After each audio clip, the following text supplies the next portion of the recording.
Welcome back. You're still tuned in to News and Views with myself, Salailo Makwidiri. And we're going to be switching gears now and kickstarting the show with a very, very important story. Reports that a faction within the ANC is quietly scheming to remove President Cyril Ramaphosa from power, not in 2027. But sooner than that.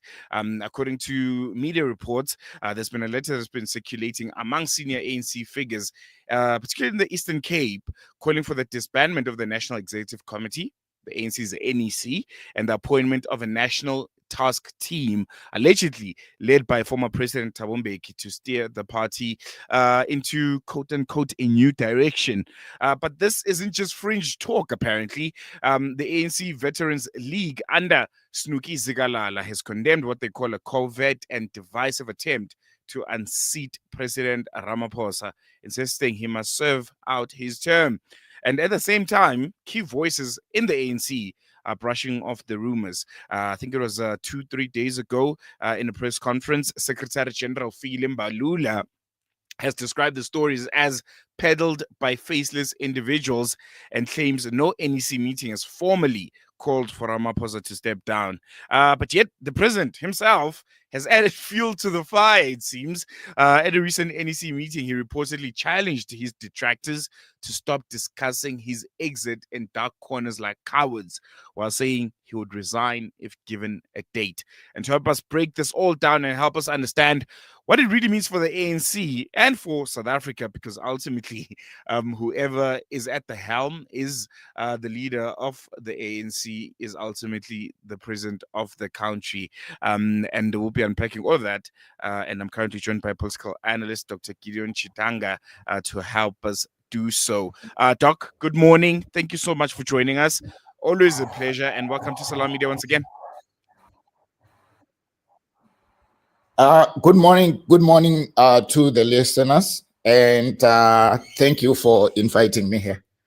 No, the pleasure's all ours. And I think let's jump right into it. How should South Africans analyze this current state of affairs? Or maybe from your vantage point, your perspective, what should we be making of the ANC and this this almost seemingly increasing voices of the stepping down or the ousting of President Cyril Ramaphosa? There's precedence to it, because I don't think there's ever been an ANC president who's ever finished his 2 terms. Could we potentially be seeing the same thing with President Ramaphosa? So I think it is not very surprising to have these kinds of conversations, particularly in the last term of a sitting president. Obviously, you get all kinds of actors or factions who are jostling for positions, trying to influence the succession context in different ways. You get those who at any stage positioned as ahead in the succession context, trying to ensure that they will eventually succeed the president. You get other factions who would be scheming and repositioning. And sometimes without very clear processes, the contest can generate a context that is very uncertain, where people just scheme and throw all kinds of political games. And I think we are in that kind of a season. The history of the past 2 presidents of the ANC actually suggests that a season like this one is a season that is very fluid. It has a lot of people strategizing and trying to move political pieces in different directions. I think that's exactly where we are. Unfortunately, it's coming too early, and it's also coming at a time when I think that South Africa is in a difficult position, where President Ramaphosa has, of all his limitations, tried successfully to keep a kind of a balance that has provided a semblance of stability. Last week, we saw some economic indicators showing that despite the many challenges the country faces, there is a semblance of progress. So South Africans should be concerned.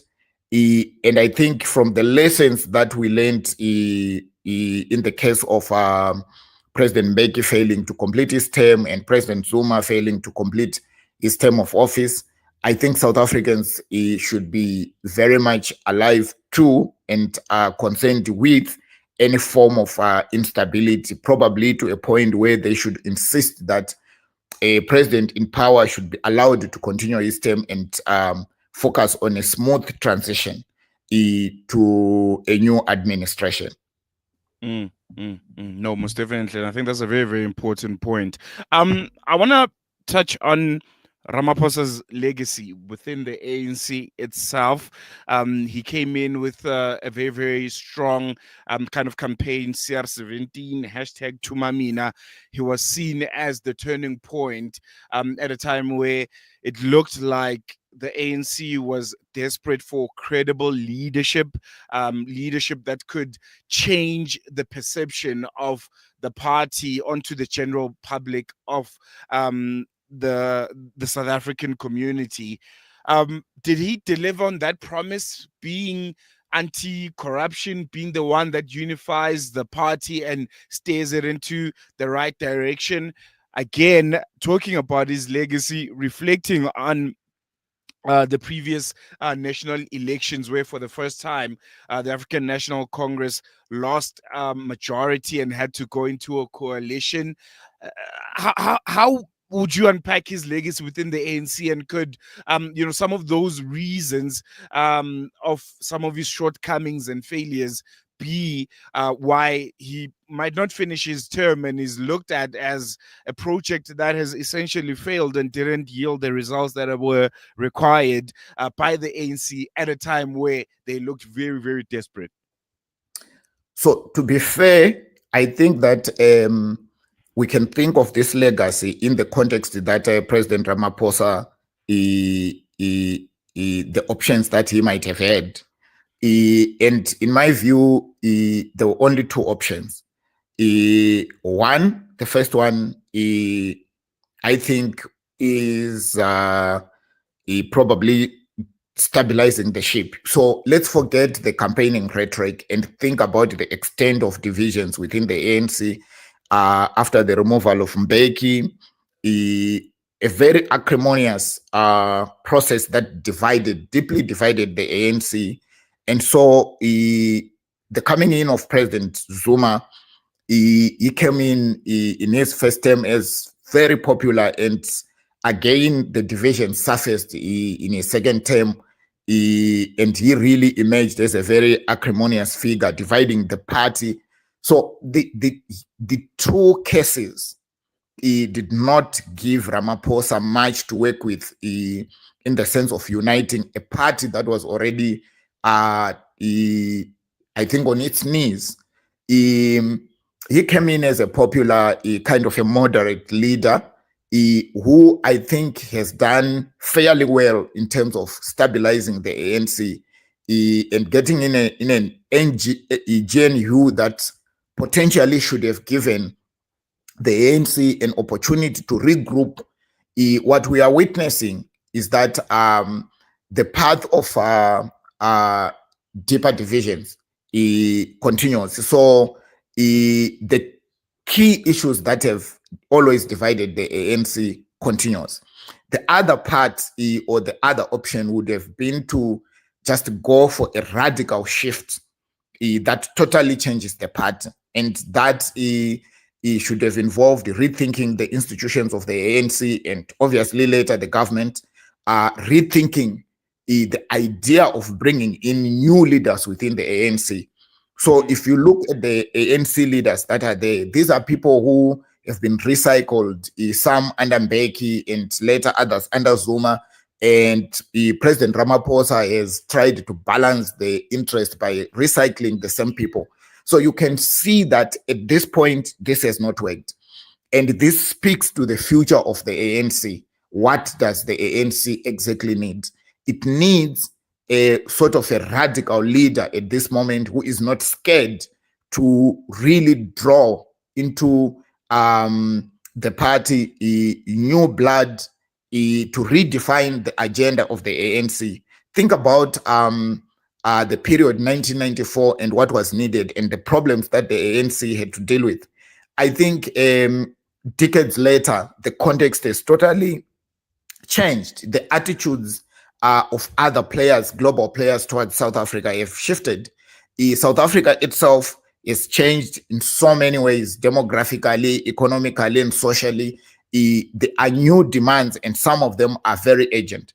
So being alive to this shifting context requires a part like the ANC, which is a liberation movement, to really up its game, to bring in the best leaders that the country has. And I'm talking about not just party activists, but leaders who are well capacitated in terms of understanding the party, but also skilled in terms of understanding how the world works. Leaders who are technical in approach, leaders who have a sense of deeper organizational capacity. So the ANC cannot continue to rely on its past and its traditions going into the future. It needs to confront the contemporary challenges in a very robust way. So this process of bringing in new leadership is also such a huge challenge because there are a lot of vested interests within the ANC.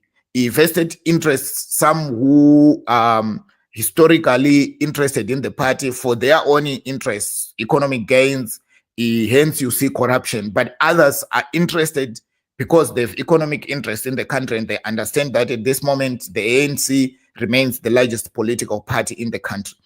I think that what President Ramaphosa has effectively done is to bring some level of stability in his first term and second term. He might not have really met the rhetorical promises that were promised during his campaigns, and he was not going to meet them because of the context and the challenges the party faced. Rebuilding the party does not require removing President Ramaphosa. It actually requires a strong thinking about renewal in the sense of drawing in a lot of South Africans who are qualified. Some are outside politics because they do not believe that the political context provide them room and opportunities to lead. Others who are in the private sector, others who are in civil society. At this stage, the ANC should actually bring all those leaders, unite them, and create a new platform for the country. I want to talk about, President Cyril Ramaphosa and probably where his head is at this current moment. There were reports sometime last year that he was actually ready to step down and he was actually convinced by Fikile Mbalula and Gideon Chitanga, the top brass of the ANC, to not resign. And I think it was just a few days after this story came out that there are factions within the ANC that want him out, and he essentially said, give me the date and stop discussing my exit in dark corners like cowards. And that's a direct quote. What does this tell us about his mindset, where he is? Does he look like a person who wants to finish his term, who wants to have that proper handover of the reins to the next ANC leader after their elective conference? Or, like many suggest, he himself is already clocked out from the job and it's just been kept around by those that see and understand that there's such a poverty of leadership within the ANC that Cyril Ramaphosa is literally the last man who has any kind of credibility. And I mean, I'm not sure when you say credibility how far you want to stretch it, but everyone else around him is probably not suited for the job and they still need to shop around for proper leadership.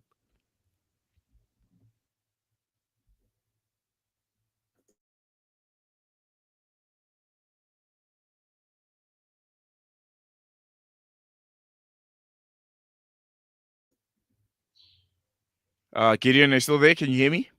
Yes, can you hear me? Yes, yes, yes, yes. I'm not sure if you got my question there, because it seemed like we lost you there for a moment. Yeah. But I thought, so if your question was whether the ANC has run out of leaders internally, and it is at a moment where it needs outsiders to come in. Mm. So my thinking is that political parties, generally African political parties, and in particular liberation movements, they are very inside looking, and this is a problem that you find with these parties in all the Southern African countries. They have not evolved into the idea of grooming leadership and looking for leadership from wherever within the country where it is. I think that there are a lot of people who are patriotic, committed, and dedicated to the South African cause, who might not necessarily be the leaders who have been party activists or party operatives in all their lives. So the leaders of this country are not only those that in the mold of Balula or Mantashe, the people who only who have only known the whole of their life activism and going up the ladder within the political parties. There are a lot of other people who are really equipped to lead, who may be outside the party structures. Maybe they are sympathetic to the party or they are party card holders. And these parties, and I'm talking about liberation parties in broad, they need a strategy of grooming leaders beyond those who are just within their party structures. And it should not be a problem one day if it was felt by the National Executive Council that there's 5 people who could lead the country and make a difference, who are outside the party structures, who should be brought into the party to lead. So that should not be a problem. But having said that, campaigns and political leadership by campaigns for political leadership by their nature, they revolve around party structures, party rules, and they are like a closed church that does not allow people who are outsiders to come in. There's always a fear and suspicion of other hands, despite their qualities. And those who are already within those structures, we have worked all their lives in these parties, they use these rules to block anyone who might potentially threaten their chances of getting into senior government levels or running the country. And that is a problem. But that as it is, the ANC is the oldest political party in Africa, one of the biggest. It has to deal with the real challenges of fostering a dynamic leadership if it has to survive under the circumstances that we are in. And if South Africa has to survive, because even with the results that led to the formation of the GNU, it's still the largest party in the country, probably a party that will continue to resonate with a lot of South Africans.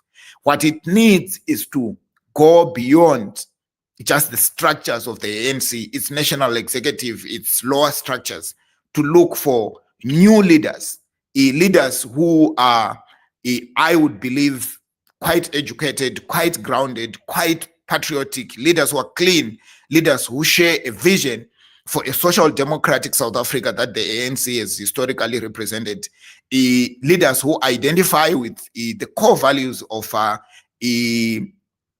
the Freedom Charter, if I have to say that.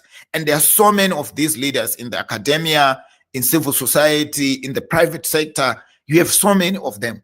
The ANC here is at a time where, and I read the some people suggesting that we have to go back to President Mbeki and other leaders of the past. I think that while that can make sense when you think about the kind of challenges that we face, it doesn't help to go to the past when you think long term. It helps to think long term by actually getting the party to fix its leadership requirement conundrum and accepting that the leaders of the future are not going to be only those who are in political structures who have made the whole of their lives by being party activists, and some of them are implicated in all kinds of corrupt activities that are associated with political parties. It needs new leaders who are clean, who are dynamic, who are educated, who are grounded, who are patriotic and committed to the cause of the nation. And I think that that should be the thinking that guides the future. Where President Ramaphosa is sitting, I am sure that the concern about people who are scheming should only relate to him saying to them, allow me to finish my mandate. I have an agenda that I have to complete. I have 2 more to 3 more years to finish this. And then the party will select its leaders or leadership. So that's the question that probably bothers him. But he should also play a very important role. And I think because the past leaders like Zuma and Bega are alive, it would be great to open a backdoor conversation with these leaders to say, we have led this country, the 3 of us, we are the ones who are alive. How do you think we can create a strong foundation for the future of this country? And they should forget about the factions that have divided the ANC. For instance, between Zuma and Ramaphosa, now we have 2 parties. When President Beg exited, the ANC was divided deeply. There were so many fractional parties, including the EFF. If a new leadership had to emerge that appeals just to these fractional parties that emerged during the splits, the ANC will become a robust movement which will retain power probably for ages and ages. But beyond that, we also need a leadership that is capable of articulating a nationally unifying agenda. So if even the ANC to win an outright majority, I do not think that the idea of governing with other parties is bad. This is how the ANC shows maturity, political maturity within the African context and internationally, that elections are not about dividing people and excluding others. They're about leading the country in an inclusive way. No, most definitely, Dr. Gideon Chitanga. Always a pleasure having you on air, and really, really appreciate your insights. We're going to video for now. Thank you so much. There you go. Political analyst Dr. Gideon Chitanga giving us insight on the seemingly power grab within the ANC and how we should be analyzing it as South Africans. There hasn't been a ANC president that has finished their full 2 terms, whether it's President Beki or Jacob Zuma, and it looks like, it almost feels like President Cyril Ramaphosa won't be staying at the helm of the ANC until 2027, which ultimately means there might be a ripple effect to who might end up being president of the country. So interesting times ahead. What do you think? Do you think the ANC should let Ramaphosa finish his term until 2027, or things are at a critical stage? There's a need for new, fresher leadership within the ANC. And is there even that kind of leadership within the ANC? Is there anyone that you look at and go, this person could be the next president, could be the next leader of the ANC, and ultimately the leader and president of the country?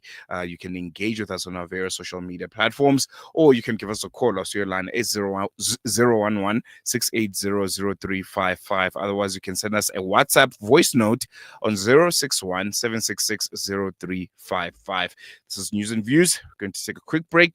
We'll be back with you after this.